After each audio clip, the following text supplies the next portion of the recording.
Dans cette séquence, nous allons traiter la deuxième question, mais avec une deuxième méthode. C'est-à-dire comment montrer que h de j oméga s'écrive sous cette forme. Pour cela, maintenant, au lieu de partir sur le résultat, la deuxième méthode, c'est de partir de l'expression de base et de transformer pour essayer d'arriver au résultat final. Donc, c'est-à-dire que je vais partir de mon résultat que j'avais de ma première question. Et puis, on va observer d'après ce qui m'est dit. Si j'observe ma conclusion, c'est-à-dire qu'au final, je dois dérouler des calculs pour arriver à quelque chose de la forme 1 sur oméga fois 1 sur 2 sur oméga moins oméga plus 3j.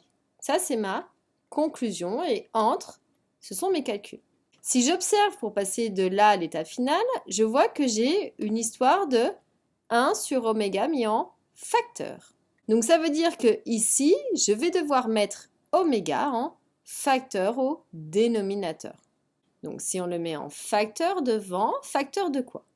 Donc ça veut dire que ici, quand je vois moins oméga carré, si je prends un oméga, il va m'en rester un autre. Donc je vais avoir moins oméga tout simplement. Parce que si je redéveloppe, on voit oméga fois oméga, ça fait oméga carré, j'ai bien mon sigma.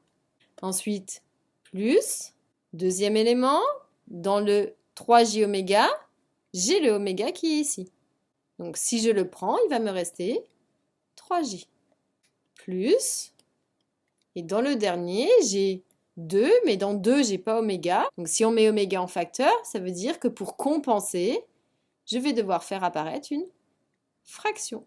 Et on vérifie, si je donne oméga à 2 sur oméga, eh bien c'est vrai que les omégas se simplifient, je retombe sur 2.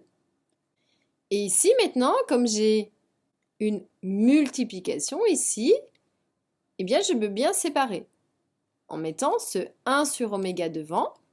Et donc ici, je vais devoir compenser. Si je prends 1, eh bien pour rester à 1, il va me rester encore 1, pour que 1 fois 1, ça fasse 1. Et puis en bas, il va me rester moins oméga plus 3j plus 2 sur oméga.